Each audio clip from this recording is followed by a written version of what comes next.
Please note that this event is being recorded. I'm Marina Augustides, Associate Director for the Center for Global Business. The Center is the hub and driver of global education and activity at the Smith School.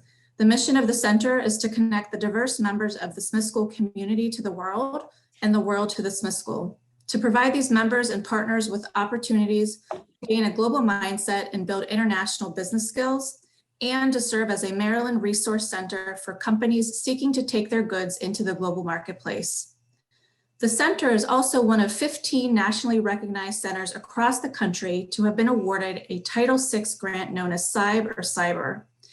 The SIBE grant is administered by the U.S. Department of Education and supports many of our activities, including this event tonight, and expands our mission outside the campus to industry and other academic institutions. The Distinguished Speakers in International Business Series brings together policymakers, industry leaders, academia, and students to discuss emerging trends in international business throughout the year. The event tonight is an annual part of the Distinguished Speakers in International Business Series, when we take a look at the future global business environment with Erik Peterson of Kearney, a global management consulting firm. I'm honored to give a special welcome to Erik and to the Center's Academic Director, Dr. Kislaya Prasad, who will take us into a discussion after I finish a few more opening comments. Please let me share a few tips to help us move smoothly through the next hour. As a reminder, this webinar is being recorded. It will be made publicly available via the school's website and emailed out to all participants afterwards for future viewing. As we get started tonight, we'll be launching a few poll questions about the report, and we'll review the poll results throughout the event. Following the discussion, we will open up conversation for questions from the audience. Throughout this discussion, please feel free to send your questions via the Q&A function at the bottom of your screen. And we'll try to get through as many as we can in the order they are received at the end of this discussion.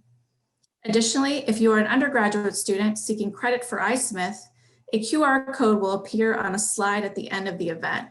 Please be sure to scan this to receive your credit. Once the event closes, you will see a link to take our 2-minute survey about the event. We appreciate you taking the time to complete that, as your feedback is critical to the development of our future virtual events, Finally, if there are any technical difficulties on our end or yours, we thank you in advance for your patience. Please also continue to engage with us on Twitter at Smith Global Biz for information on upcoming events. It is now my pleasure to introduce our speakers this evening. Erik Peterson is a partner and managing director at Kearney's Global Business Policy Council, a strategic advisory service designed for the world's top CEOs and thought leaders in both business and government. Under his leadership, the council has been recognized as one of the top private sector think tanks in the world. He also serves as a senior advisor at the Center for Strategic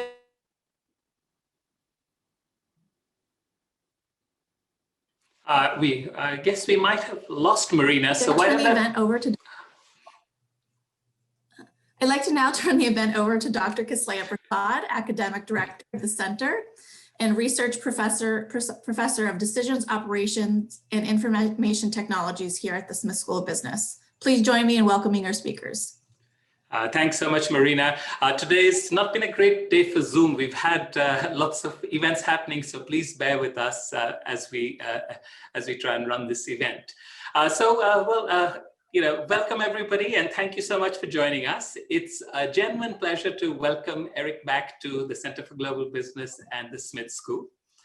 Erik is one of the most distinguished speakers and a very sought after analyst on global insights and trends, and he has lectured in 50 plus countries and in distinguished gatherings of CEOs such as the World Economic Forum and TED. And in the COVID era, he tells me that he continues to speak in numerous time zones on any given day, an experience that he's described as jet lag without the travel. So we're very fortunate to have him speak to our students, and he very kindly makes time for us every year in February, and it's an event that I look forward to very much. So welcome, Erik, and thank you again so much. Thank you. Delighted to be with you. Our discussion today revolves around the Kearney report, The Great Shakedown, Global Trends of 2020 and through 2025. It's no surprise that COVID-19 runs through it, the effects that it has had on our economy.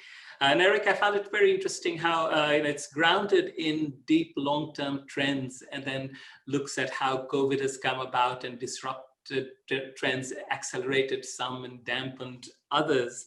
And before we get into a discussion of the key trends, I was wondering if you could talk a little bit big picture about what are the key features of the pandemic that you find influence all of these trends. So what are some of the things about the pandemic? Great. Well, thank you again, Kislaya, for the opportunity to be here with you.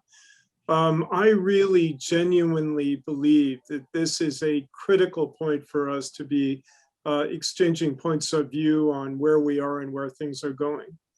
There have been a number of elements of conventional wisdom that have been shattered over the past 12 months.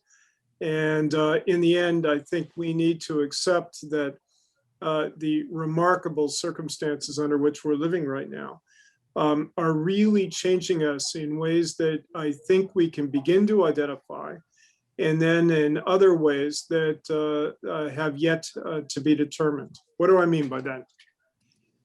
Well, I think that there are a number of key effects of the pandemic that we've already seen. First of all, the terrible loss that the pandemic has implied to families, populations across the world in terms of direct loss, people who have died or people who are sick. Then there's this slamming on the brakes of economic activity that has really changed the fundamental paradigm, at least during the pandemic itself, about how we operate and which sectors thrive and which sectors are vulnerable. And that's why we call this the big shakeout.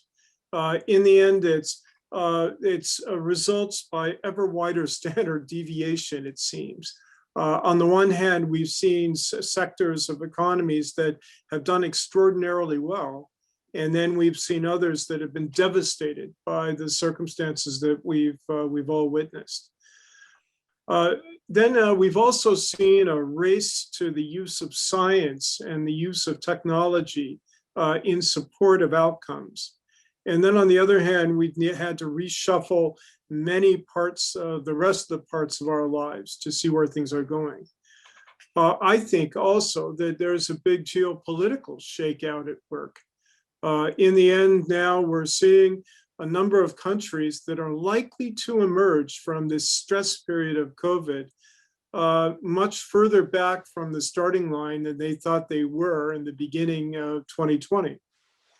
So, it's a very, very complex formula now. I think it's a great case study for students now to be thinking not only about their own future and not only about, what kind of careers they would like to follow, but also to think about their own respective futures and where things might be going. It's a real life laboratory as we speak. So it's interesting you mentioned shakedown with respect to shakeout with respect to countries as well, because as part of the registration, we had people ask questions, and a number of questions were, where does the US stand now after the pandemic relative to China? So that seems to be on the minds of a number of people in the audience here. So could you speak a bit more to what you just mentioned about the shakeout among nations? Who's doing better? Who's doing worse? Yeah, be delighted to.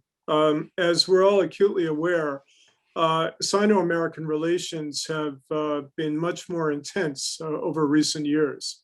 We've seen manifestation of those new tensions in everything from imposition of tariff and non-tariff barriers in trade, to competition in technology, to toe-to-toe military issues in South China Sea, all this superimposed on the garden variety issues that have always existed between Washington and Beijing, Hong Kong, Taiwan, some of the other longstanding issues between the two countries. And so then the operative question has become, how has COVID influenced that? Well, first of all, it's created what we think is more of a push toward populism and even the latent nationalism in both countries. It's no surprise now that we're thinking about how things are manifesting themselves in our own backyard before we think about relations with distant powers. The second thing is that many of the economics of getting well after the COVID have changed the overall dynamics of Sino-American economic relations. We now think that probably it will be in the end of the 2020s when China, in purchasing power parity terms, probably surpasses the US economy to become the biggest economy in the world. Now, is that necessarily a bad thing? Absolutely not. After all, they have a much larger population. You would expect that to be the case. And if you look back historically at economic trends, that has been the case in past centuries. But in the end, we now can foresee a new equilibrium coming up, probably accelerated by the COVID period and the rapid recovery of the China economy, which we think reached pre-pandemic levels in second quarter 2020, while we're still struggling here in the US, probably with first, second, or possibly third quarter meeting that pre-pandemic output threshold. Another key area is how we've done with respect to rest of world. The bottom line is that Beijing has seemed to be able to further its interests in a number of international institutions, some of which are of its own making, of course. While the US has, especially during the last administration, has shown more recalcitrance with respect to dealing with organizations like WHO, WTO, broader UN system framework. So I think that there's been a shift in that regard as well. And then finally, there's the whole notion of broader societal momentum and mobilization of investment for physical and other infrastructure. And we've seen significant investments in China, and I hope that we'll begin to see them here in the US as well. But as we all know, the jury is out from the standpoint of the political balance now. So with that, and also with a view to time, there's a lot more to talk on that, but with a view to time, let me go one by one through the 5 key trends that you speak of. And the first trend that you mentioned in the report is that governments are going to be embattled. And I was wondering, could you speak to some of the strains that governments worldwide have been facing, but again, sort of emphasizing the dimensions of the different parts of the country, how governments are responding differently, if you feel they are, or what's the common themes? I had the opportunity to work with the eminent American diplomat, Henry Kissinger, for some time. And Dr. Kissinger wrote a piece that was published in the Wall Street Journal early last year, I think February, March 2020, which said that in effect, governments are going to be judged by how well they do with the pandemic. And in the end, frustrated populations, set back economically, strained socially, and also with the remarkable costs that the pandemic is translating into in terms of health, the governments are going to pay a significant price. And I think he's absolutely right. In the end, we've seen a number of governments struggling with everything from dealing with mitigating the immediate effects of the pandemic to developing palliative medicines, to dealing with the whole vaccine front, to the kind of vaccine nationalism phase in which we now find ourselves. And the numbers back me up, Kislaya. If you look, for example, at the Edelman Trust Barometer that's put out every January, across 28 countries, public confidence in governments has plummeted over the past year. And that's no big surprise to me. In the end, we see governments that in the short term are struggling in a number of ways. Now, the longer term outlook, which we highlight in our paper, is equally significant. We look out in a 5-year period in this global trends piece, and there are a number of key factors which suggest that governments are increasingly painting themselves into a corner when it comes to economic policy, monetary and fiscal policy. For example, last year alone, 2020, the advanced economies took on something on the order of $19.5 trillion of new debt in the stimulus packages that they assumed. And that may be really important in the short term. I certainly would agree that it is. But on the other hand, we're passing that debt overhang to the next generation, which constrains possibilities down the road in order to deal with immediate and urgent issues. So we think that governments are embattled and will continue to have the pandemic headache, so to speak, at least over our 5-year period and possibly beyond. And the more they lose trust, as you mentioned, the harder it will be for them to take action that they can get the population of their countries to get behind and to execute successfully. So my follow-up question on that would be, what are some of the implications of this for business? The fact that governments are strapped and the fact that the trust in governments is declining. How can and should businesses respond and prepare for that? I mentioned the Edelman report. They call it the Trust Barometer. They've been doing this for many years, and it's really quite interesting. Normally released at the World Economic Forum Davos meeting. And this year, what we found was that private sector companies in particular, trust in companies declined less than for governments and other established institutions. By that, I mean NGOs, media, a whole range of others. And in the end, that meant that most of the respondents across all these countries, more than 20, felt that in effect, business was now helping lead the way. But the data, which we looked over very carefully, suggests that, well, yes, business is ahead of the other institutions with respect to public confidence, but not by much. And it's not very positive. And what we found also is that there was a lot of distrust in CEOs.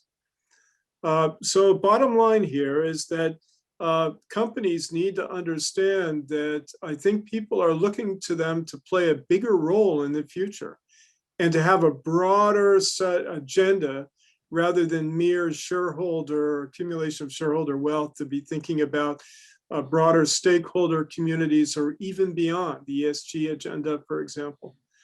But that remains to be seen. And this whole issue of public trust, I think, is going to be with us in the private sector for years and years to come. Oh, thank you. So moving to the next question, a lesson that many countries have taken away from the crisis has been a need for self-sufficiency and self-reliance in the face of this crisis. Happened first with the medical goods and food and other things that the countries started trying to stop exports of. And but in some sense, the trend was already underway. And what it did was hardened attitudes against globalization, which were already hardening. So could you speak to some of the prior existing trends as well as how the COVID-19 crisis leads you to identify the push towards this national self-sufficiency as a key trend? So this became clear even prior to the pandemic, that a number of countries were concerned about dependencies with respect to cross-border flows. but the pandemic magnified and certainly increased the scope, we believe, of these issues. We already saw, for example, in Sino-American relations, previous to the outbreak of COVID-19, real issues that had arisen in the area of technology and the role of technology in terms of promoting broader technological infrastructures in the respective economies. And we also saw the linkage with national security. And that certainly came out very clearly here in the United States. But it went far beyond that. You mentioned PPE, and you're absolutely right. When the pandemic did emerge, when it came to everything from surgical gloves to masks to a whole range of other issues, it was clear that those kinds of cross-border dependencies were more and more difficult for politicians to defend. And so we saw a big movement towards self-sufficiency that we think will continue. I don't think it makes good economic sense. I'm certainly not advocating this point of view. But there is evidence to suggest in many countries that, in effect, there is more concern now about creating infant industries and a whole range of other business upshoots that would support self-sufficiency in key sectors, and that self-sufficiency is getting wider and wider. Yeah, though I do get the sense that people underappreciate how well the global trading system continued to work during the pandemic. And if some of the initial projections that the WTO and others had been making, if they had come about, there'd have been much greater scarcities of lots of things all around the world. In essence, the ships kept sailing and the containers kept moving and goods kept getting moved around, and there weren't food shortages of the kind that people were worried about in Africa, and we got all the goods that we're accustomed to getting from China. So actually the world trading system held up fairly well during the pandemic. But you brought up another issue that I think worries me is the vaccine nationalism, as you mentioned earlier, that, well, if we start shutting down exports of vaccines, that's a problem, isn't it? Because we're then going to have these new variants arise so long as the pandemic keeps raging, and then it'll just be a forever cat and mouse game forever. That's right. That's right. And, if you extend that argument, if nationalism really were to take off, you would have to worry about serious setbacks in terms of keeping up with the mutation of the virus. And ironically, the impact of that kind of protracted, intensified vaccine nationalism could be remarkably costly in terms of human welfare and economic activity in the future. And let me just say also, shifting down to what you said earlier, I can't agree more emphatically that now is the time when we should be opening those channels that kept working reasonably well with spot dislocations during the pandemic. And that the whole notion of self-sufficiency, by its very definition, carries with it significant costs that don't need to be, in my view, don't need to be absorbed. Again, let me ask you about the business implications of this trend towards greater self-sufficiency. So for the executives in the audience, and in your experience, the CEOs that you talk to, how are they thinking about this and planning for a world which moves in this direction? Yeah. Well, I think that a lot of them are worried right now, frankly, about a trading structure internationally that fragments, that breaks up. The idea, for example, if they're not handled carefully, that Sino-American relations could create a set of divided trading and monetary frameworks that would be competing with one another, presumably. is something that they certainly is of concern to a number of business leaders. On top of that, a number of them are worried about the intensification of populism and nationalism. And, we see manifestations of that in countries across the world these days, especially under the very difficult conditions that the pandemic has brought to us.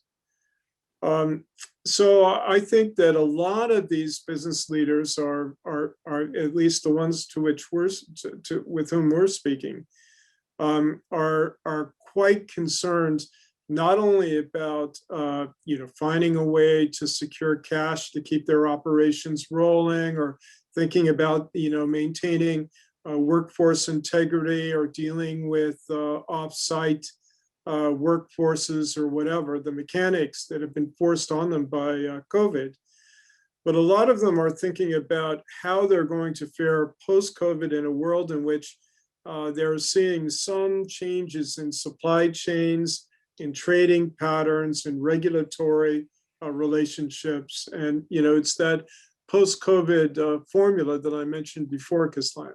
Yeah, and one sort of very insightful thing in your report was also that, well, while there might be arguments for some reshoring and shorter supply chains, the big risk is overdoing it.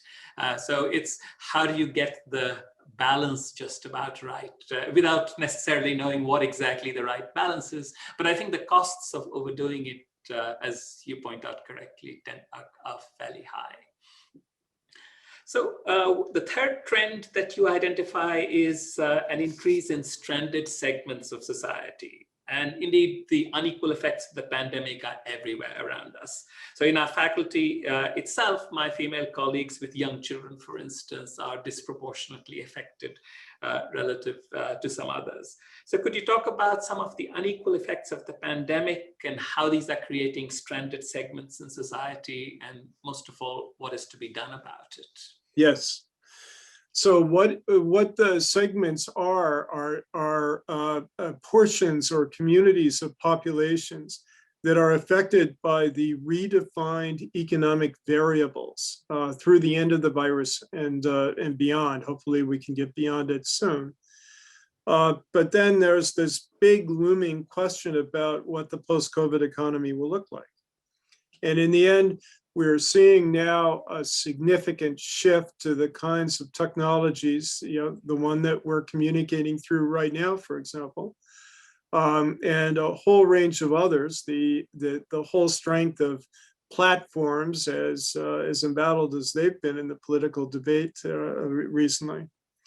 And then we've seen other sectors that we're not sure how quickly they'll rebound, if at all.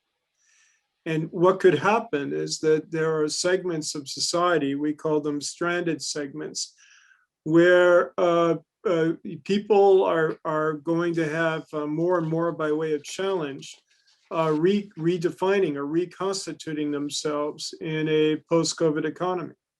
So what does that mean? Well, you mentioned female participation in economy, which is absolutely critical. If you look at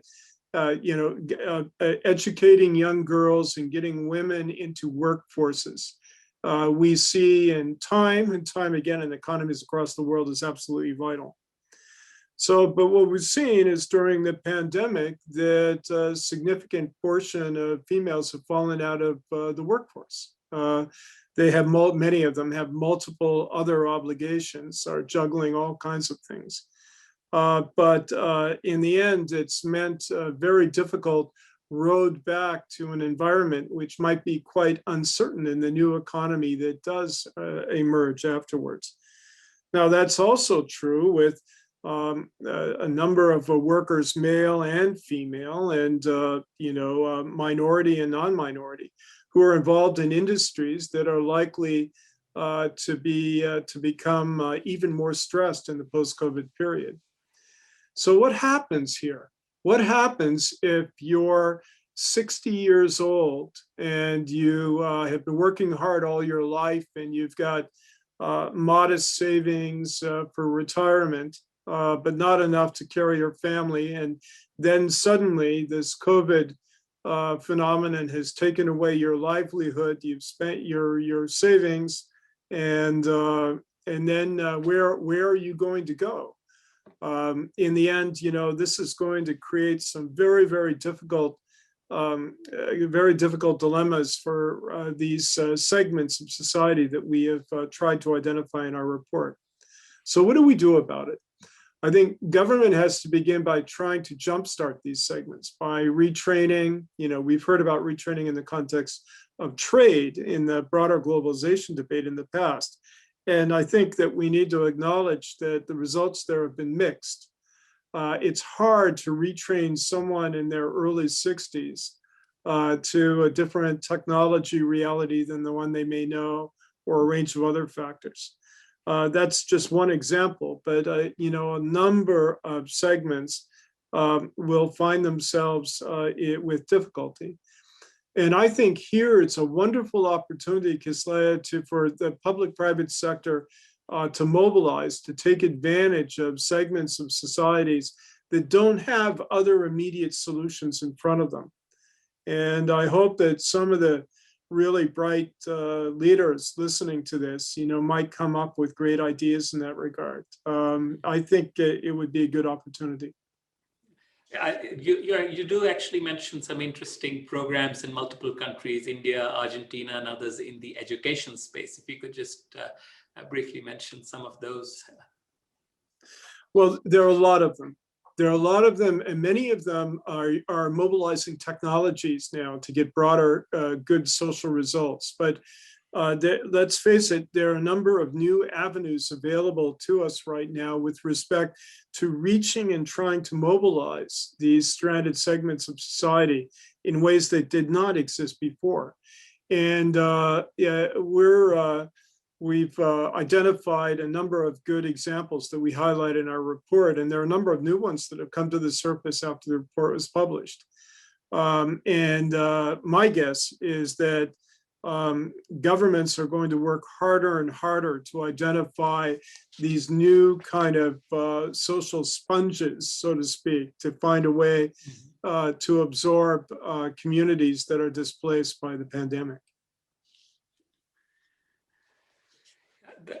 Next, well, we already touched upon what businesses could do. The next is food insecurity. And this is something which we are seeing even in our own communities, even in a rich nation like the United States. And these are happening both from the COVID disruptions and from the job losses that result from that. Can you talk about this in a global perspective, both at home and abroad, on the rise in food insecurity that you're seeing and documenting in the report? And with pleasure. A number of countries have highlighted the need for greater levels of food security. And what we should know from our understanding of international economics is that a number of countries have comparative advantage in some areas of production involving food and beverage and water endowments and other features, while others are in effect face the responsibility of trying to secure food, water, and other critical elements that are not immediately available to them. And there is a robust amount of knowledge to suggest that without significant governmental investments in this regard, that these insecurities or these stratifications that may exist even within wealthy countries, as you say, like the US, could become all the more significant in the future. So we're concerned that we may be seeing in food and in other areas, we may be seeing even wider inequities in the future, unless governments are able to kind of to divert or to remobilize resources in order to address this. And what this means, I think, is that the whole issue of food and the adjacencies of food insecurity will be with us for quite some time to come. But even here, I guess there are opportunities for companies and room for collaborations between government and companies. And I found it very interesting what you have to say about food waste. And could you speak a little bit to food waste and what the food industry could perhaps do about it? Yeah. Yes. Well, food industry is already attacking this problem, but it's a huge one, as you point out. And the upshot here is that the amount of waste in food is obscene. And we destroy so much food that could be channeled to people who need it. This applies not only in countries that are at the lower end of the development ladder, but also countries like the U.S. We've seen a number with the rise of food insecurity in this country. We've seen a number of new approaches to dealing with rediverting the waste, food waste, in other words, not sending it to the dump, but rather to be used by people who need it urgently. It's a very positive thing. Extraordinary that farmers are leaving food crops in the ground because it makes no economic sense to harvest them.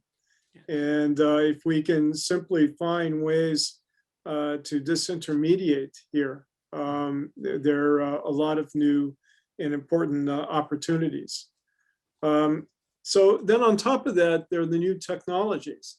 Mm-hmm. In the report, we highlight the struggle in Singapore, which is a very small city-state, as we all know, to deal with their own challenges with respect to food and food security. And what they've done in a number of ways is to resort to new technologies, including, for example, vertical farming.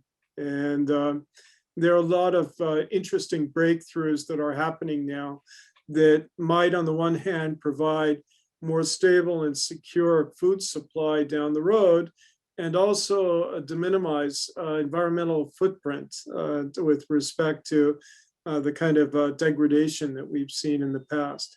So, we have an opportunity to get it right post-COVID, but it will take a lot of doing. Yeah. Another interesting example I remember from that section is food packaging, that the size of the packaging affects how much of the food is going to be wasted, and the pricing leads people towards larger packages and with much food going waste. So there are probably technological solutions and innovations that can probably address this as well. So let me take us to the last trend you have here, which actually ties in with the global shakeout theme as well. And so this is the trend you mentioned towards industry consolidation, all right, towards mergers and acquisitions. And we're seeing a lot of this. What is driving it, and where do you see this going? Well, ironically, this movement toward consolidation is the outgrowth of opposite trends on this spectrum by ever wider standard deviation that I was talking about before.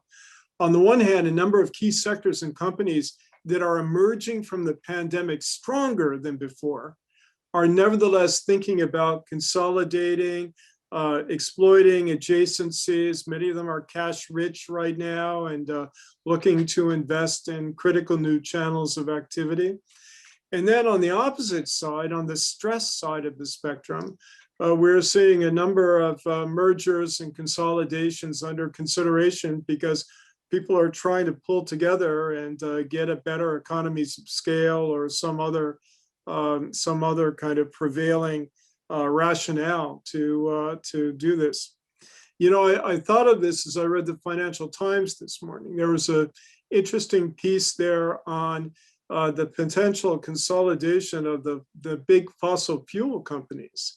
That caught my eye for obvious reasons. The idea now that big Titan competitors like the big fossil fuels would be thinking about, some kind of a merger or consolidation is quite extraordinary. But it proves the point, I think, that as we move into this post-COVID environment, there are going to be a whole range of challenges that kind of lead to a reformulation of a number of capabilities and structures than we've known in the past.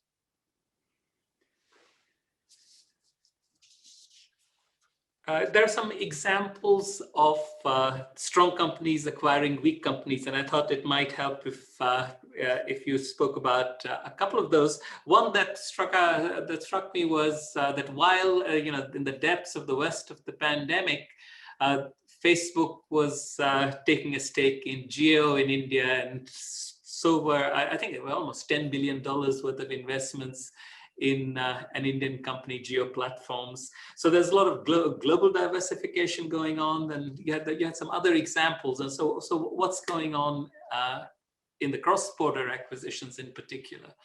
Cross-border acquisitions have been governed not only by these post-COVID considerations, but also by targeting markets in the future. And implied in that are a number of pre-COVID considerations. How might the regulatory environment change? For example, in India, we've seen some shifting with respect to economic policies of late.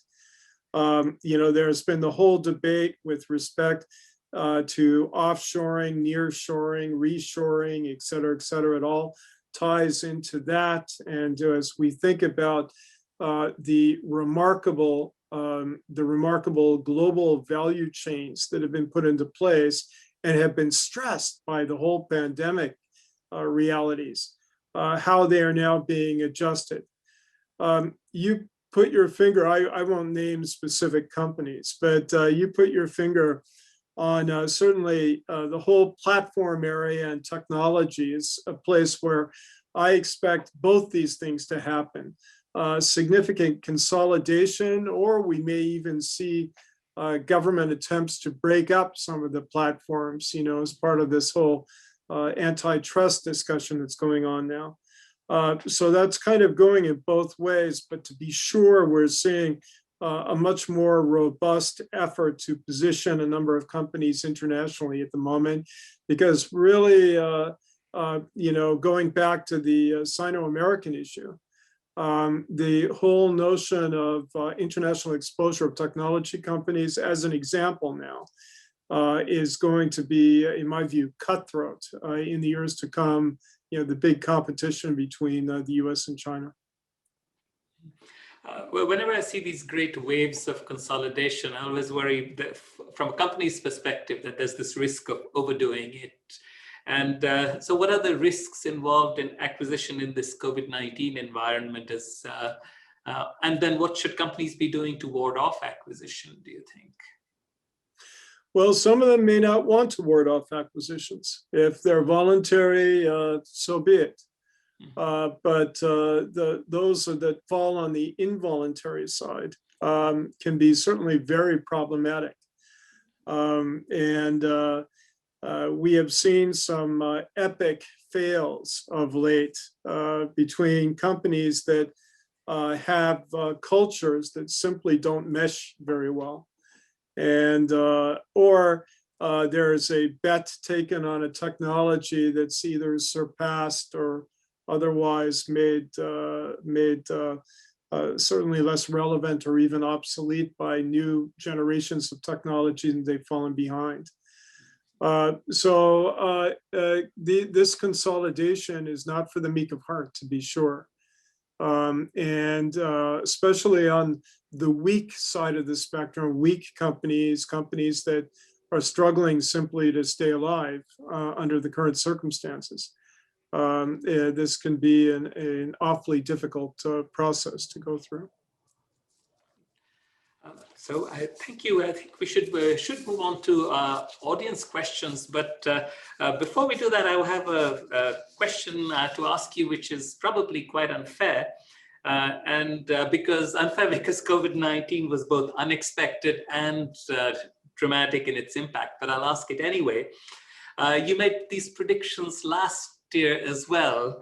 And how well did your predictions from last year's report bear out? And the more nuanced part is which ones worked out, stand up well even after this great disruption, and which ones don't?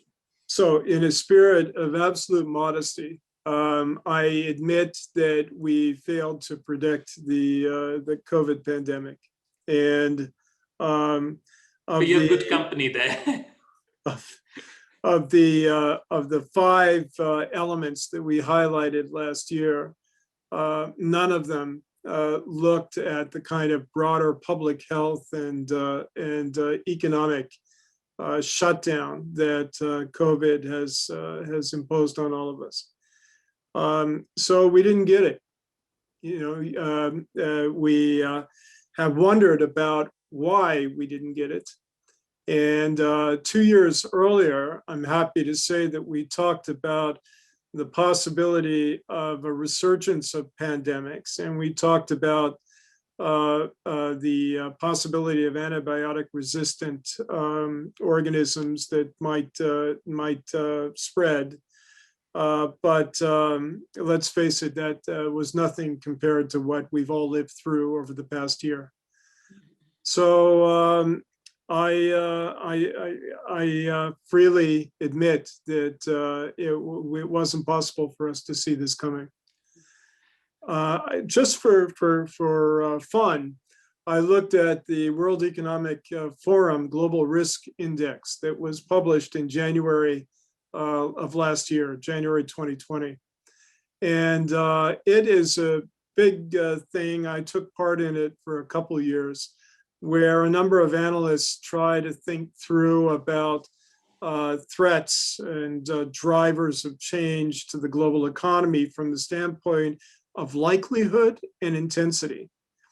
And from the standpoint of the World Economic Forum, it was a low likelihood, relatively only a little above average event, where they put pandemics and they put many dozens of other drivers in front. So I guess we're in good company. I'm not sure. In the past, we've been reasonably good at forecasting. And part of the reason for that is that our forecasts are not really that specific in terms, we don't say that the Super Bowl would be won by Tampa Bay by X number of points or anything like that. We point to trends that we think are reasonably well researched and begin to help us with clues. But does that mean even if we've identified the trends that we can begin to pinpoint contingencies like COVID-19? I think the answer to that is pretty obvious. So, we didn't see it coming. And I'm not sure we would see the next one coming with only the global trends that we're putting out. So, well, let's turn to audience questions. But before that, I thought I would mention what some of the responses to our questions were, and please feel free to remark on any of those. So the first one of our questions gets to the trust issue that you discussed earlier. And our question to the audience was, how well do you trust the US government's ability to manage the COVID-19 crisis and its effects on the economy? And the possible responses were, a response of 1, not at all, up until 5, a whole lot. And about 11% have no trust at all in the government's ability to handle the COVID-19 crisis and its effects on the economy. At 2, which is still very low, is 32%. At about the neutral middle level is 44%. And moderately well and extremely well are only 12, and then 1%, about 13%. So this really bears out one of the things that you've been talking about the lack of trust in governments to get the job done.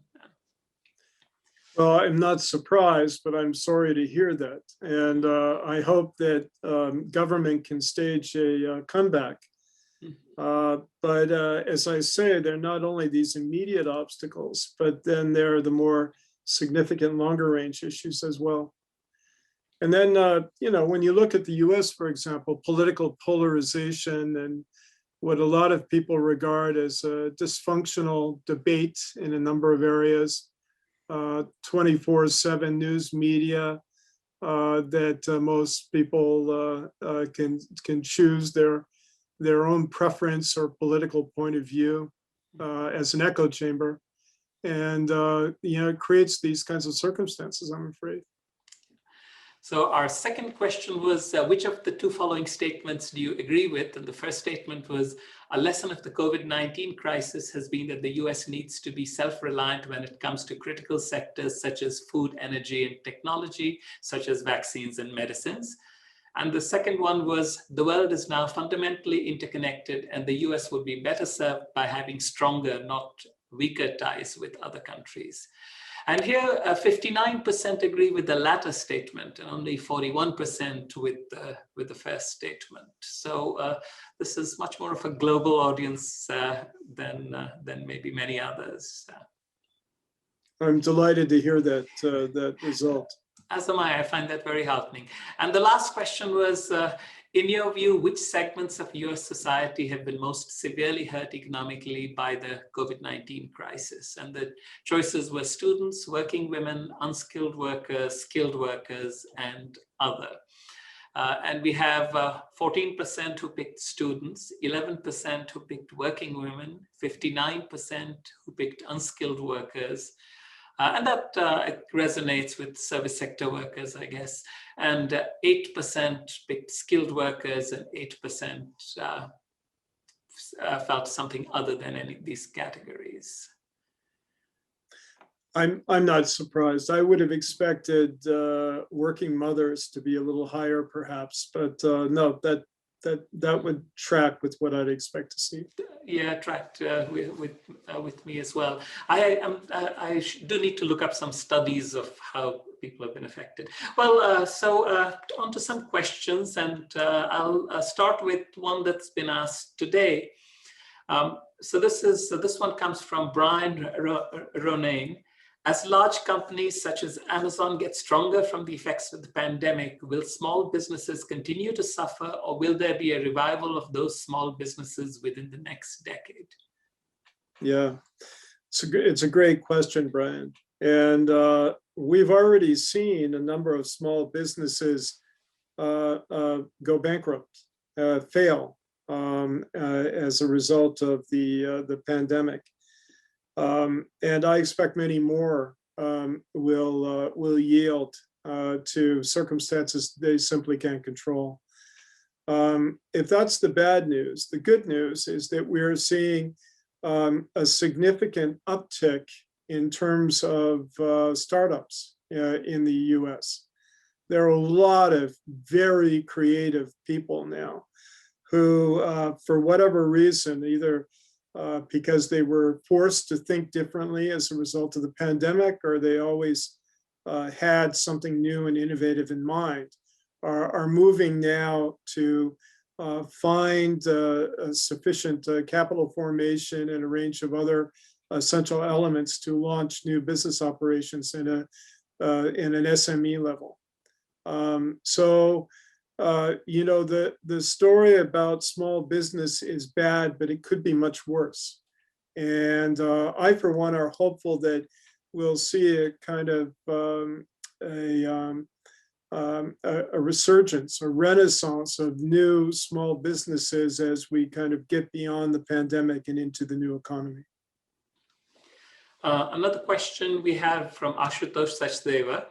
And he wants to know if, in your experience, business leaders are concerned about the continued insecurity resulting from the destabilizing of governments and the rise in crime, whether they're worried that this will affect their trade and commerce, the global trends of what's happening with governments. Yeah. I think that business leaders have had a clear wake-up call that the idea of wringing costs out of the bottom line, or simply positioning new potential top line areas of business, is no longer enough. You know, the whole ESG, the ESG process has demonstrated that now more than ever, people are looking to business leaders to kind of help shape their ideas about issues that were reserved before for governments. And even though, with the proviso that I mentioned earlier, that there's still a lot of suspicion of CEOs and business leaders and their inherent contradictions between business objectives and broader societal objectives. Nevertheless, we're seeing now that business leaders are interested in being what the catchphrase is, being more activist. So whether that means launching a movement or purpose-driven leadership or a whole range of other factors are weighing in. But the truth is that many business leaders are worried. They're worried that could, in effect, take a lot of their energy and focus out of the core success of the company that they've been appointed to lead. So, activist leaders, yes, but just how activist, and just how to define the new demarcation between COVID and post-COVID environment, dealing with shareholders and stakeholders, et cetera, et cetera. A lot of that still needs to be worked out, I believe. We have a question, I don't have a name with this, which was, how will the trend towards national self-sufficiency impact international relations and security relations globally? Well, it depends how far it goes. If we move into a sharply protectionist paradigm, we would go to where we were more or less 100 years ago, when a whole range of trade protectionism tied with national security led to a number of very ugly outcomes, not least of which Great Depression and warfare. I don't think that will happen now. And I was heartened that 59% of you seem to believe that the globalization phenomenon that's defined our lives, ever since the ignominious collapse of the Soviet Union, and after the rapid liberalization of cross-border flows at the end of the last century, transformed everything for us. And if you look at the economic benefits across the board, they are and will continue to be significant. So I'm worried on the one hand and hopeful on the other. Worried that we're subject to the kind of populism that comes with anxiety and fear, with the complexity of the world around us, and the hopelessness that come with things like COVID, at least in some phases. And then on the other hand, we have so many great entrepreneurs and innovators and dynamic thinkers moving us into the future. And I hope many of you fit in that category. And I think that you are precisely what we need at the moment. So we have maybe on that very theme, we had one question, and maybe if you can spend a minute on this, which was really the impact on global business degrees and business education. So in light of these key trends, what do you think students who are studying business right now, what should they be thinking? Where should they be planning to go? Kislaya, I should defer to you on this, but let me just throw out one or two ideas, and then I'd be very grateful to hear what you think. My own sense is that we're living in a laboratory at the moment. I have never seen circumstances like this before over the course of my lifetime. And, we've been through a number of shocks, 9/11, a whole range of Great Recession, a whole range of other issues. And nothing is like what we're seeing now. The slamming on the brakes of the global economy, the tremendous dislocations that this has imposed on the global trading system, the huge financial stresses that have occurred. So what a time to be learning and thinking about your circumstances and how you'll find a way to navigate in the future. So to me, that, is at once very daunting, but also very, very interesting and important for you to be learning. And I would encourage you to think about this. There are a number of embedded assumptions and approaches to our world that have been stressed and some even discredited as a result of what we've seen over the past year or so.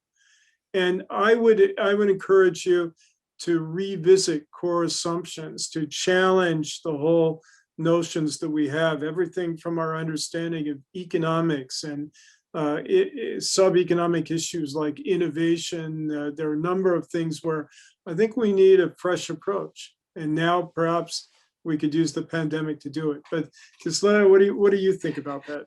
So, I think, transformative times call for transformative leadership. And I think we would be turning to those who are young and bring a fresh approach. But I think none of this suggests that, grounding in international business or grounding in a solid business education will be less valuable. I think it will probably be more valuable. So I think I would encourage people, but as you mentioned, I would have them think in innovative new ways to challenge the big problems of tomorrow. I think it's, we're moving away from the business as usual kind of thing to new approaches. And I think that's a good time to be, to be getting started. With that, I think we have to call an end to this discussion. I thank you once again so very much for being here with us. It is always a pleasure to talk to you, and it is very kind of you to spend your time with us and our students. And with that, I'll turn it over to you, Marina, and thank you again, Erik. Thank you, Kislaya and Marina, and I'm just delighted with my continuing association with Smith School. I'm very privileged to continue that.